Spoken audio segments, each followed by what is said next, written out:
Hello everyone, welcome to the channel educational diary अभिषेक।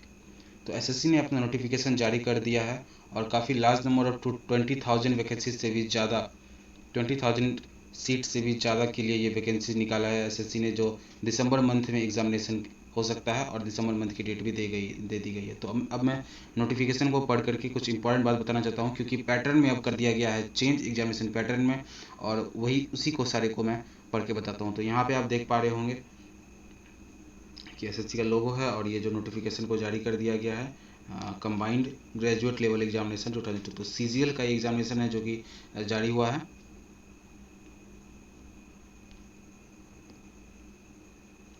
और notice में आप देख सकते हैं कि date of submission of online application है, जो कि आप 17 सितंबर से स्टार्ट करके 8 अक्टूबर तक भर सकते हैं। और ऑनलाइन एप्लीकेशन के लिए टाइम और चालान वगैरह का पेमेंट वगैरह करने का ये सब डेट है, तो कुछ खास इंपॉर्टेंट है नहीं।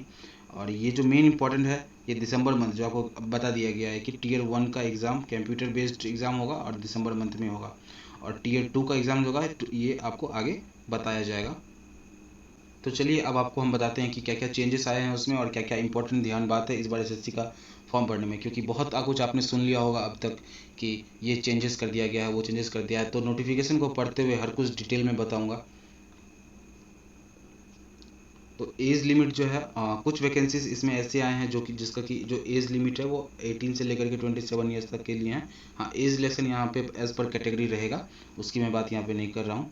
और कुछ वैकेंसीज ऐसे हैं जो कि 20 साल से लेकर के 30 में 30 साल तक तो भर सकते हैं। तो जो 18 वाले का जो कैटेगरी है, 18 से जो भर सकते हैं, उनका है कि candidate must have been born not earlier than 2/1/1995, यानी कि 1995 2/1 से पहले उनका जन्म नहीं हुआ हो, और लेटर देन 1/1/2004, और 2004 के बाद उनका जन्म नहीं हुआ हो। और जिनका जो जिस वैकेंसी की पोस्ट के लिए 20 to 30 ईयर्स का दिया गया है, उसमें है कि आप 2/1/1992 से पहले नहीं जन्म लिए हों। Candidate should not born earlier than 2/1/1992 and not later than 1/1/2002, और 2002 के बाद का जो है वो इसमें नहीं भर सकते हैं फॉर्म। तो कुछ जो होंगे वो इस कैटेगरी में आते होंगे, लेकिन कुछ जो इस कैटेगरी में नहीं आते होंगे। जैसे मेरा है 13/10/2002, तो मैं इस कैटेगरी में लाइन नहीं करता हूँ, क्योंकि 1/1/2002 के बाद में यहाँ पे लेकिन क्या बोल रखा है, नॉट लेटर देन इतना, तो मैं इस कैटेगरी में नहीं आया। तो मैं जो फॉर्म डालूंगा वो सारे पोस्ट जो मुझे चूज़ करने होंगे वैकेंसी में, मैं जो भी 20 to 30 ईयर्स के बीच होगा मैं वो ये नहीं चूज़ करूँगा, इसमें मैं नहीं लूँगा अपना प्रेफरेंस, जो प्रेफरेंस लेना होता है पोस्ट का उसमें। और जो मैं जो सारे प्रेफरेंस रखूँगा वो मैं एलिजिबल होऊंगा केवल 18 to 27 वाले के लिए ही, क्योंकि मैं इस बीच में लाई करता हूँ। तो अब जिन किसी का भी इसमें लाई नहीं कर पा रहे होंगे, इसमें कर रहे होंगे, तो वो फॉर्म भरेंगे और पोस्ट वहाँ पे प्रेफरेंस देने को आता है। तो पोस्ट प्रेफरेंस में केवल उसी पोस्ट को डालेंगे जिसमें कि 18 to 27 ईयर्स वाला ये हो उसमें। और candidate for the post for which इतना, तो ये कुछ ये सेम ही है बात। तो फिर आगे देखते हैं हम लोग।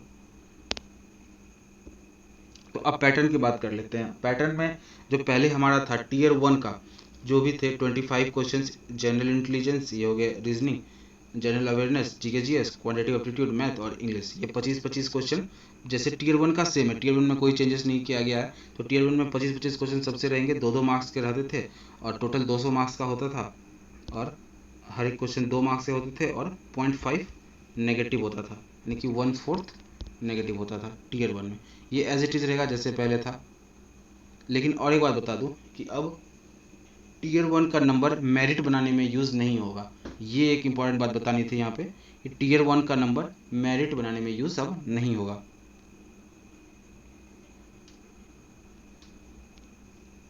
दूसरी बात ये बता दूं मैं कि जो इस टीयर 1 के जो टाइम अलाउड होगा ये 1 आवर होंगे। 1 आवर में आपको क्वेश्चंस बनाने होंगे 100, और ईच क्वेश्चन कैरी करेंगे 2 मार्क्स और नेगेटिव 0.5 मार्क्स, जो कि 1/4 of the total marks. Next अब जो चेंजेस किया गया है वो किया गया है टीयर 2 के एग्जामिनेशन पैटर्न में। तो टीयर 2 के एग्जामिनेशन पैटर्न में पहले क्या था कि 50 क्वेश्चंस आते थे मैथ्स के, और 50 क्वेश्चन आते थे इंग्लिश के, लेकिन अब ऐसा नहीं है। तो अब क्या है कि अब उसमें कुछ सब्जेक्ट को घटाए गए हैं, कुछ क्वेश्चन के वेटेज को और कुछ को बढ़ाया गया है। जैसे मैथमेटिक्स के आपको बता दूं कि जो टीयर 2 का एग्ज़ाम होगा उसमें पेपर 1 होगा, जो कि टोटल 2 घंटा 15 मिनट का होगा। अब इस 2 घंटे 15 मिनट में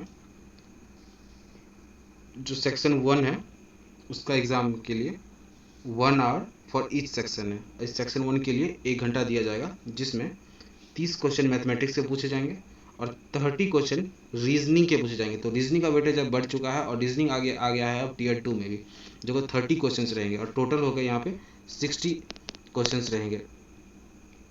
तो रीजनिंग के को जो है अब टीयर 2 के लिए भी पढ़ना होगा और थोड़ा डिस्क्रिप्टिव टाइप का होगा, तो ज़्यादा डेप्थ में अब रीजनिंग भी लेके जाएगा। तो बैंकिंग वाला टाइप का जो होता है तो वो आपको ध्यान देना होगा। टोटल 60 क्वेश्चन हो गए और ईच क्वेश्चन जो है वो 3 मार्क्स का रहेगा। टोटल 180 मार्क्स हो गए आपको सेक्शन 1 से। अब सेक्शन 2 में सेक्शन 2 का जो होगा ये भी 1 आवर ईच होगा, दोनों के लिए दिया गया है सेक्शन 2 भी। इसमें इंग्लिश का होगा और इंग्लिश 45, पहले 50 थे अब 45 5 घटा दिए गए हैं, तो 45 क्वेश्चन रहेंगे और 25 क्वेश्चन जनरल अवेयरनेस के डाल दिए गए हैं। जी हाँ, तो अब जो जीके जीएस नहीं था, सॉरी, और जीके जीएस नहीं था और रीजनिंग नहीं था, वो अब टीयर 2 में आ गया है।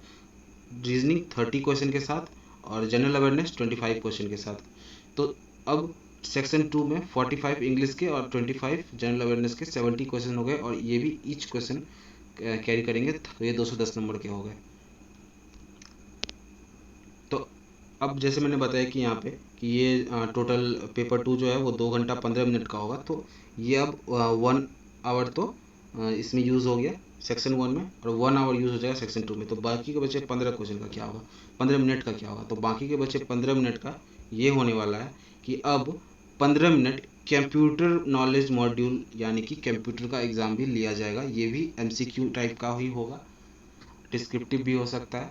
अभी ये फर्स्ट ट्रायल है तो अभी कुछ कहा नहीं जा सकता है, लेकिन 20 क्वेश्चन इसमें आएंगे कंप्यूटर के, 15 मिनट में सॉल्व करना होगा 20 क्वेश्चन को। तो मोस्ट प्रोबेबली 15 मिनट में अगर 20 क्वेश्चन सॉल्व करने के दिया गया है तो ये एमसीक्यू ही होगा और ईच क्वेश्चन कैरी करेगा 3 मार्क्स, तो टोटल 60 मार्क्स। तो अब हो गए टोटल 180 प्लस 210 और प्लस में ये कंप्यूटर का 60, तो टोटल 450 हो गए टीयर 2 का। अब इसमें कुछ इंपॉर्टेंट बातें जो आपको ध्यान रखना है टीयर 2 में पेपर 1 के अलावा जो कि पेपर 2 भी होगा, वो कुछ पोस्ट ऐसे हैं जो कि स्टैटिस्टिकल ऑफिसर हैं, तो उसके लिए स्टैटिक्स के एग्ज़ाम अलग से होते हैं 100 मार्क्स का, जो वो पोस्ट के लिए अप्लाई करेंगे प्रेफरेंस में डालेंगे उन्हीं को केवल ये एग्ज़ाम देना होगा। और कुछ फाइनेंस के लिए general studies related to finance and economics है, कुछ फाइनेंस रिलेटेड जो भी पोस्ट ऑडिट ऑफिसर और भी कुछ हैं तो पोस्ट है, तो उसके लिए ये एग्ज़ाम देना होगा जो 100 मार्क्स का होगा। तो ये उसी को सिर्फ देना होगा जो कि कुछ स्पेशल पोस्ट के लिए प्रेफरेंस दे रहे हैं जिसमें ये सब्जेक्ट अलग से पूछा जाता है, ये सिर्फ उसके लिए। जनरल के लिए टीयर 1 एंड टीयर 2 मैंने बता दिया कि टीयर 2 में section mathematical abilities and reasoning का है और सेक्शन 2 का होगा 1 घंटा का, जो कि English language and general awareness है। और उसके बाद 2 घंटे बीत गए और ये 2 घंटा 15 मिनट जो लिखा हुआ है यहाँ पे, तो ये 2 घंटा 15 मिनट में 15 मिनट का होगा कंप्यूटर नॉलेज मॉड्यूल का एक टेस्ट जो मैंने बता दिया यहाँ पे। अब इम्पॉर्टेंट बात ये है बताने के लिए कि ये जो टीयर 1 का होगा ये भी सिर्फ क्वालिफाइंग नेचर का है। तो टीयर 1 का जो मेरिट टोटल ओवरऑल जो मेरिट बनेगा उसमें टीयर 1 का इंक्लूड नहीं होगा। तो अब इंक्लूड क्या होगा, तो इंक्लूड होगा सिर्फ और सिर्फ टीयर 2 का सेक्शन 1 और सेक्शन 2, और जो ये सेक्शन 3 दिख रहा है आपको ये वाला कंप्यूटर डाटा, ये सिर्फ क्वालिफाइंग इन नेचर है। ये भी सिर्फ क्वालिफाइंग इन नेचर है और क्वालिफाई करने के लिए आपको चाहिए होंगे इसमें 30% जनरल के लिए, 30% जनरल के लिए होगा, 25% होगा EWS और OBC के लिए और 20% होगा SC ST के लिए। यानी कि जो टोटल जो मेरिट बनेगा उसमें कंप्यूटर का कोई भी मार्क्स ऐड नहीं होगा, लेकिन अगर आप इसमें अपनी कैटेगरी वाइज अगर इतना मार्क्स लाते हैं तो ही आप क्वालिफाइड माने जाएंगे, नहीं तो आपका रद्द कर दिया जाएगा। अब इसके अलावा कुछ सेक्शनल कट ऑफ भी है जिसका भी आपको ध्यान रखना होगा इस बार से। अब सेक्शनल कट ऑफ क्या है? सेक्शनल कट ऑफ भी बिल्कुल सेम थे कि हर एक ईच इंडिविजुअल में, जैसे मैथमेटिक्स, रीजनिंग, जीके जीएस और इंग्लिश, सभी में 30% मिनिमम चाहिए हर एक सब्जेक्ट में जनरल वालों को, फिर 25% ईडब्ल्यूएस और ओबीसी वाले को, और 20% चाहिए एसटी एससी को। तो अगर हर एक ईच इंडिविजुअल सब्जेक्ट को उतना अप्लाई में अब ट्राई करना जरूरी है और हर एक को अच्छे से बना करके आना है ताकि सब में क्वालिफाई, क्योंकि एक सब्जेक्ट में अगर आप पूरे टाइम दे करके बना देते हो उसमें आप 80 to 90% स्कोर कर जाते हो, लेकिन बाकी में अगर आप जनरल से हो और 30% से नीचे स्कोर कर देते हो या फिर आपका रॉन्ग कर देते हो ज़्यादा और मार्क्स घट जाता है तो भी आप अब नहीं सिलेक्शन कर पाओगे। तो मार्जिन ऑफ एरर का ये था बात कि कंप्यूटर नॉलेज में आप 20 क्वेश्चंस में से ज़्यादा आप 20% तक गलत कर सकते हो। 20% से कम ही गलत करना है अगर आप जनरल कैटेगरी से हो तो, और अगर आप ST SC से हो तो आप 30% तक गलत कर सकते हो। 30% से कम ही आपको गलत करना है। और अगर आप OBC या EWS से हो तो आप 25% तक इससे कम ही गलत करना है। यानी कि जनरल का अगर आप बात करें तो 20% और 20 ये निकल के आता है 4, यानी कि आप जो है टोटल 4 क्वेश्चन से या 4 से ज़्यादा क्वेश्चन गलत नहीं करना है आपको 4 से कम ही क्वेश्चन को गलत करना है। आप ऐसा नहीं कर सकते कि आपने 4 क्वेश्चन गलत किया और बाकी 16 क्वेश्चन आपने सही बना के आया। अगर आप इससे ज़्यादा भी कोई नहीं बना के आता है, अगर आपका ही हाईएस्ट रहता है, फिर भी आप डिस्क्वालीफाई हो जाओगे। और सिमिलरली अगर OBC की बात करें तो 25% कुछ 5 क्वेश्चन निकल के आते हैं तो आपको 5 से कम ही क्वेश्चन को गलत करना है। और ST SC के लिए ये 6 निकल के आता है तो ये 20 का 30%, तो आप 6 से कम क्वेश्चन आपको गलत करना है SC ST वालों को। अगर आप 6 क्वेश्चन गलत कर देते हो और बाकी के 14 क्वेश्चन सही भी बना के आते हो तो भी आप डिस्क्वालीफाई हो जाओगे। ऐसे तो नंबर तो कंप्यूटर का जुड़ने वाला है नहीं मेरिट में, लेकिन ये क्वालिफाइंग नेचर है। लेकिन ऐसे चाह रहा है कि आप पढ़ के आओ, आप ऐसा नहीं कि आप बाकी 4 पढ़ के आ रहे हैं और इसमें बस तुक्का लगा के कर दिया। अगर आप ज़्यादा गलती करते हैं तो आप डिस्क्वालीफाई कर जाओगे सीधा। नेगेटिव मार्किंग तो इसमें है नहीं कंप्यूटर में, आप डिस्क्वालीफाई हो जाओगे सीधा। तो यही सब कुछ इंपॉर्टेंट बात है जो बताना था आपको, और अब मुझे लग रहा है कि मैंने सारे बात बता दिया है आपको, और कुछ बताने के लिए तो कुछ बचा नहीं है, सारी बात मैंने बता दिया है। और एक और बात बताया कि Tier 1 और Tier 2 के बाद एक डाटा एंट्री टेस्ट भी होने वाला था सेक्शन 3 का। और ये जो डाटा एंट्री टेस्ट है सेक्शन 3 का पहले तो कंप्यूटर बेस्ड हो गया, जो कि मैंने आपको बता ही दिया। और अगला था ये आपको ये दिख रहा होगा module 2 data entry speed test. तो ये आपको स्पीड टेस्ट देना होगा जिसमें आपको टाइप करना है। कुल 2000 इंप्रेशंस आपको मारने हैं। और अगर मैं कुछ बोलूँ इंपॉर्टेंट तो हाँ ये कर देता हूँ कि इस वैकेंसी को फिल करने के लिए जो भी गर्ल्स कैंडिडेट हैं और ST SC हैं उनको कोई भी फीस नहीं देना है, और जो जनरल और EWS और OBC के हैं उनको 100 रुपीज़ फीस है भरने का। So thank you, have a nice day. Subscribe to the channel educational diary by Abhishek, जो कि आपको यहाँ पे सारी इन्फॉर्मेशन हेल्प कर दिया जाएगा फॉर्म भरने में किसी से भी कोई गलती नहीं करना है, बहुत अच्छे से भरना है।